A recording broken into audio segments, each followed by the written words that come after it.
So I work with Invest in Skåne right now. It's a foreign direct investment promotion agency. So our job is to help Skåne tech companies, big and small, to get more international investments and to help export their products as well. So everything that helps put Skåne more on the international map for investors and partners and so forth. And particularly, I like to work with startups, so that's kind of my focus area, and startups in the ICT tech space.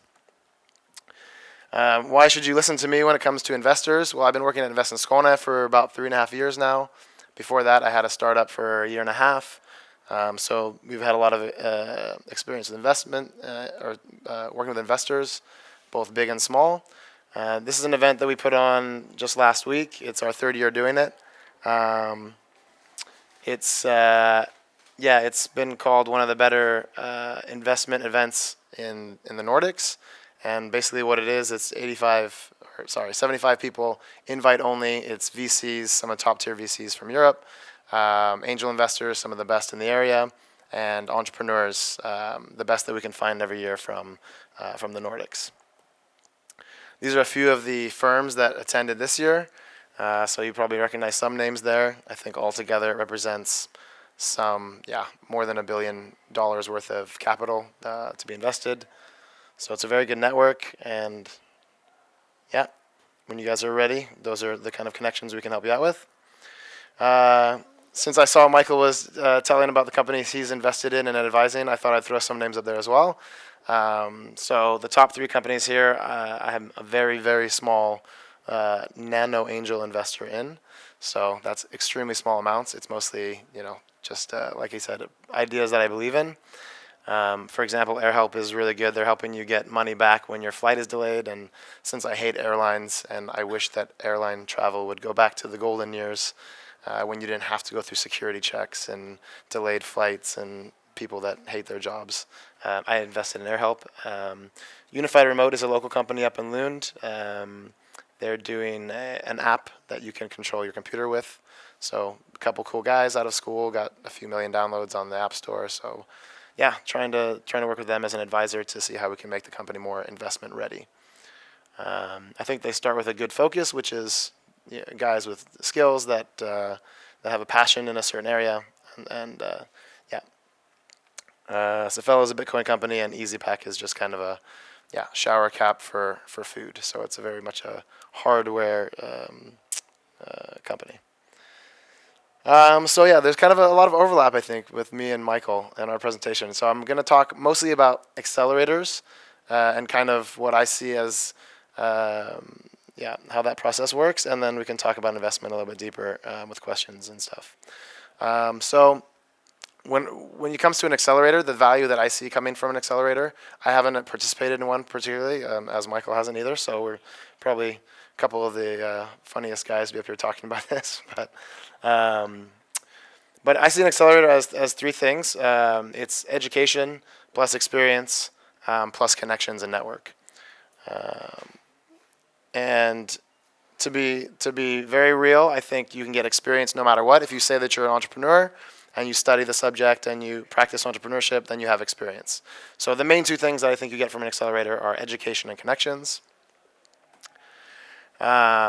One way to kind of bootstrap the education part, and one thing that I recommend for all you guys before you apply to join an accelerator or before you start a company at any time, is to check out the How to Start a Startup series online.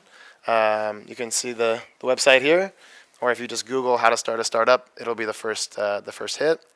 Have any of you guys checked that out already? Nobody? Good. Excellent. So this is the number 1 thing that you should take away from today. Go home, Google this.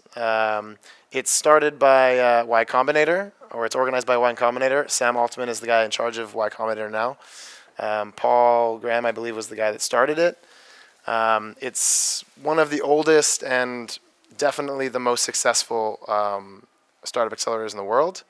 It's been in Silicon Valley, so it's definitely benefited from its location.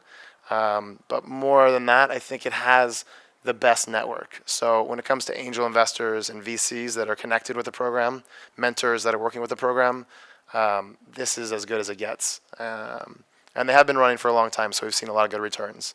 So there's a lot of really reputable companies that come out of this: Dropbox, Airbnb, um, a bunch more. I mean, you have guys like Peter Thiel, who's part of the PayPal mafia, running another billion-dollar company now.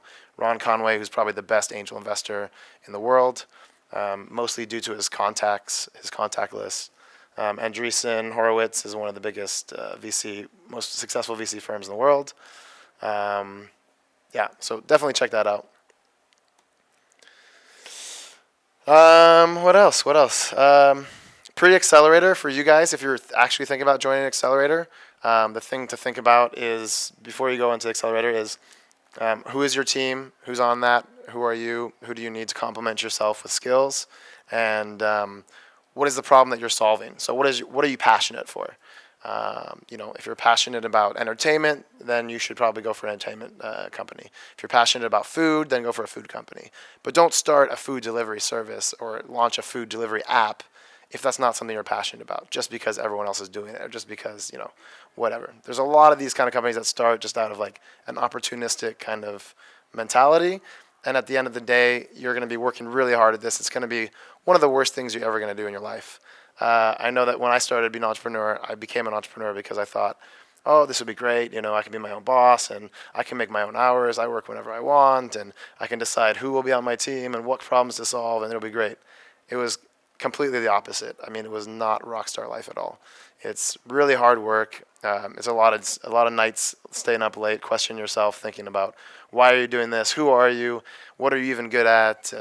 Why does no one else want to join you in your mission? So make sure that you have a passion and a good team. A good team, like Michael was saying, is usually not just one person. Very rarely one person. If you've done a startup before and you've been successful, then sure, you can be one person and you can attract your team. But often it's recommended to have 2 or 3 founders and not more than 5 founders, I would say, because like Michael was saying, if you divide up your equity too much, it can be troublesome. I think there's a good analogy between starting a company, getting investors, and relationships. One relationship with yourself, you can manage that. Some of us can manage that, some of us can't. A relationship with one other person, some of us can manage, some of us can't. But imagine having, I don't know, 3, 4, 5 husbands or wives. That's quite a difficult challenge. So make sure they're complementary as well. So the dream mix is like 3 founders, 1 business guy that can do marketing as well, 1 designer who's a really good designer, and 1 coder or 1 engineer that can do the real work in the company. It's kind of a joke, but you should have a well-rounded team and make sure there's complementary skills. So 2 business guys is kind of troublesome. 2 engineers, okay. I mean, there's always plenty, worst case scenario for a lot of these companies is an acqui-hire. So if you have too much engineering talent, that's fine. I mean, you'll deal with that problem. But too much engineering talent without business side or design side, it can be troublesome as well. Yeah, when it comes to team, you should have complementary skills, like we're saying. This is one of my favorite movies. If you guys haven't seen this movie, check it out. Napoleon Dynamite is an amazing character. I actually won a costume contest a couple years back dressed like this guy, so I don't know if you can see the resemblance. He's got a great dance at the end of the movie that I memorized, so it was good.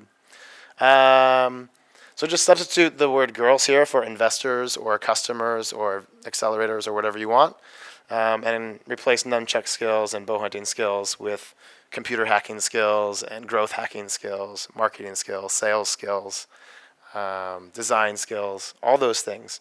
And I guess this differs depending on what kind of company you have, right? So if you have a strictly technology company, you should be more technology focused with maybe 1 business guy and 1 designer. When it comes to your passion, that's about the idea. So choose an idea that you're passionate about. Investors really want to see that the founding team is a team that can execute on that idea and that has a domain expertise. So you often hear this in Silicon Valley talk and VC talk. Domain expertise means like you've worked for 10 years in the food and packaging industry and you're starting a food and packaging company. Victor, if you've worked in you worked in racing before, right, or something like that. Virtual reality. Perfect. So if you worked in virtual reality and you have experience with a big company doing virtual reality, starting a virtual reality company is a really good thing for you to do because you've had experience at a big company. You've seen the industry inside and out. You know how it works. So this is a very good signal for investors. They look for domain expertise. Um, I had something about market as well. I think I'll just say that now, or I'll say that afterwards. But remind me on that.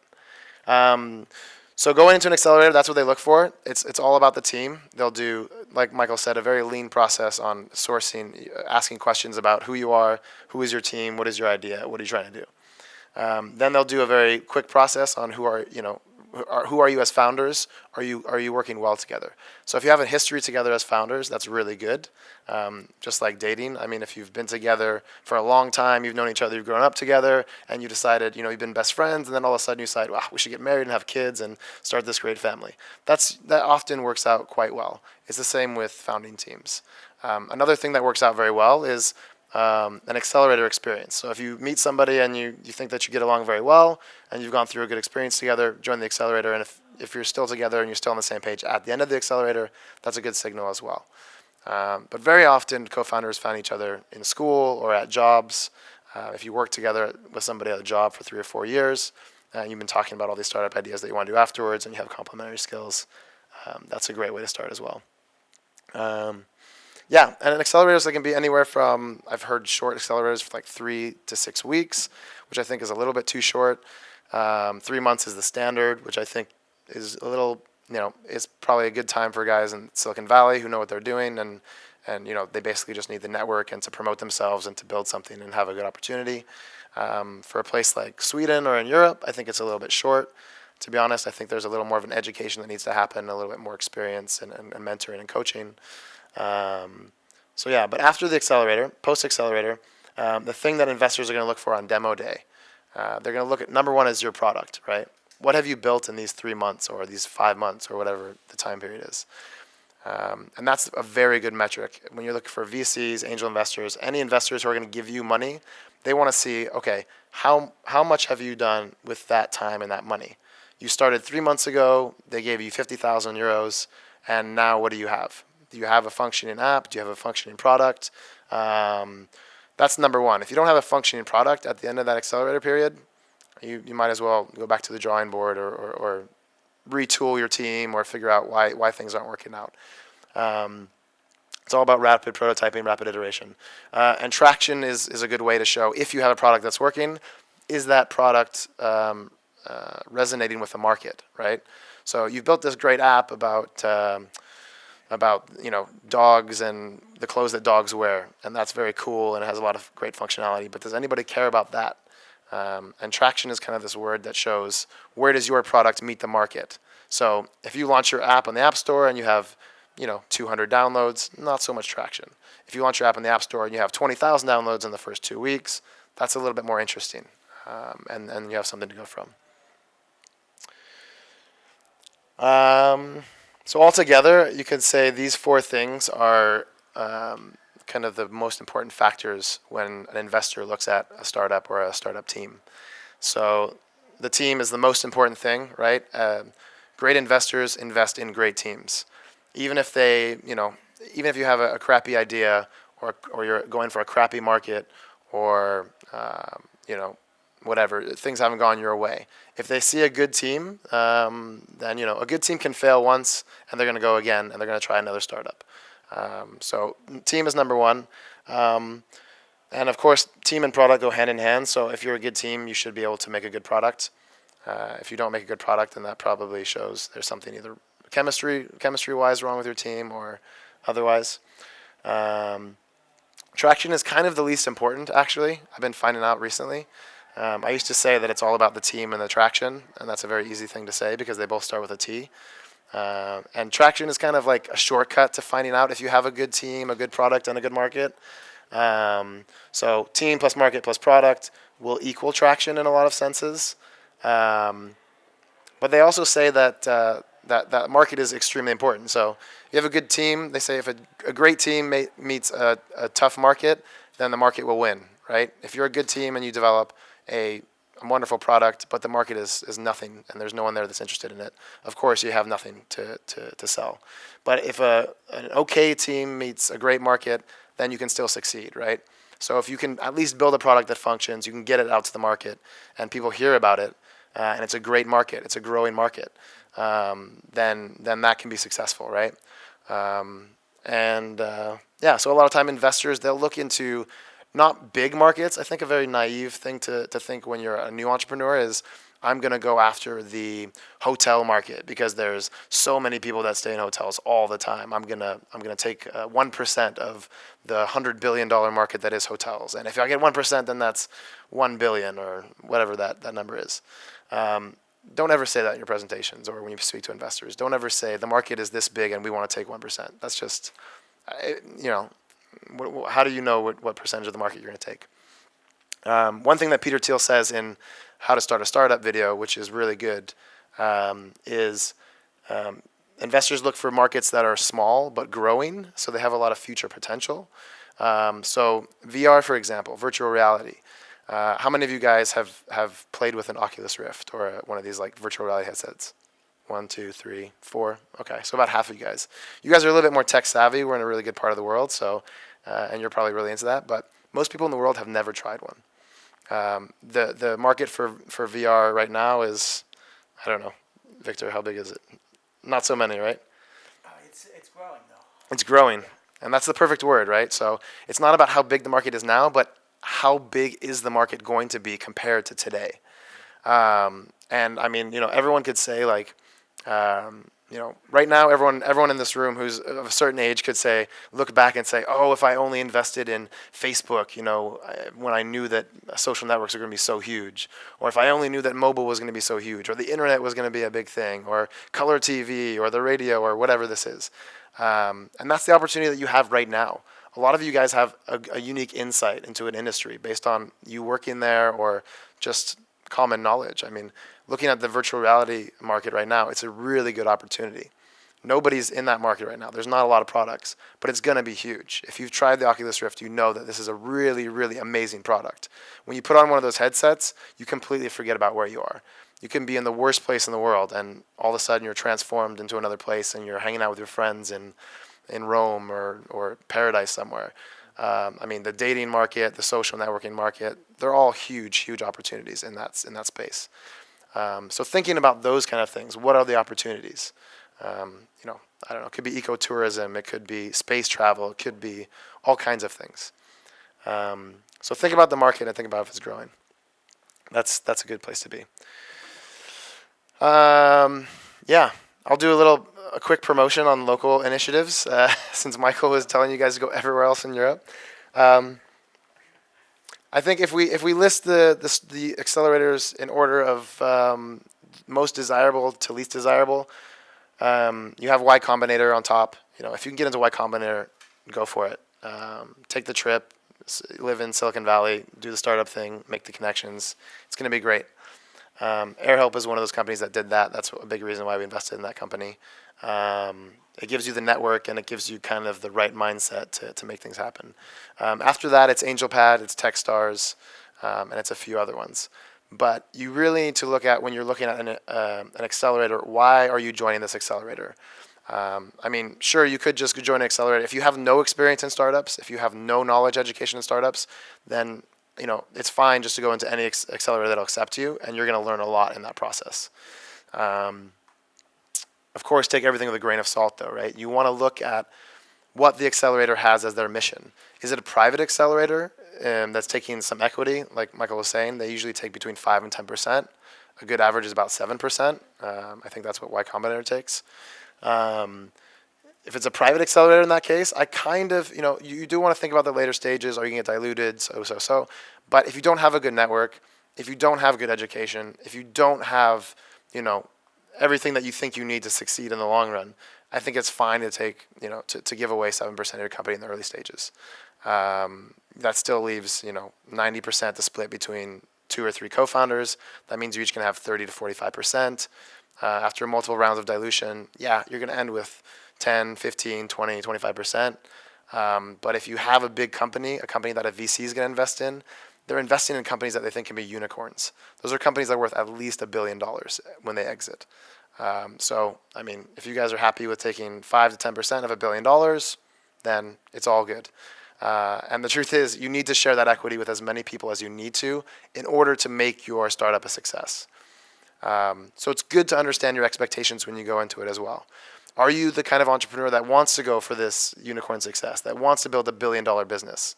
An Airbnb, a Facebook, Instagram, whatever. Are you that kind of person?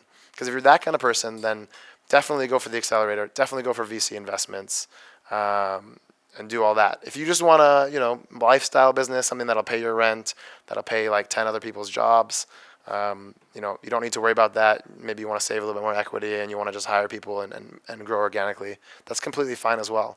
Not everyone should go for this rocket ship growth path.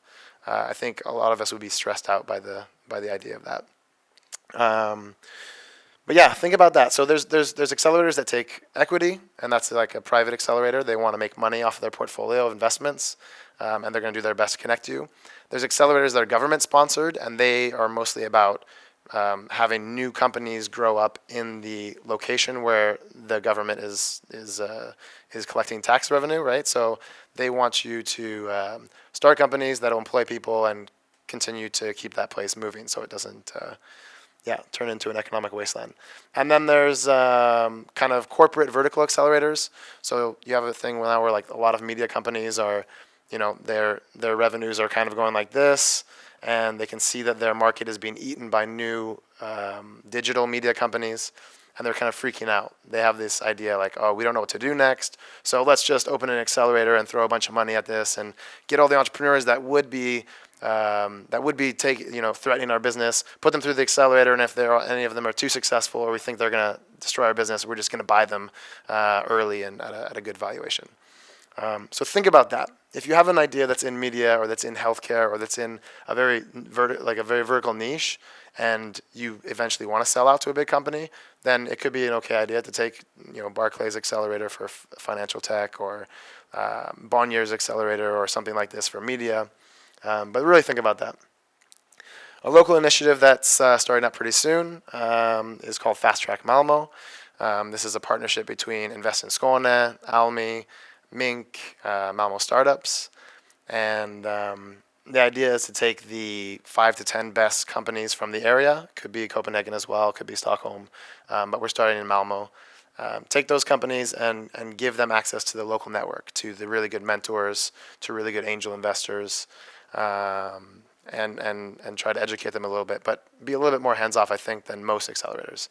You have Startup Bootcamp across the bridge in Copenhagen. They're extremely intense, extremely hands-on. I think almost every day of the week you have some very intense kind of sessions, seminars, workshops on how to run your company. So that can be good for the educational part.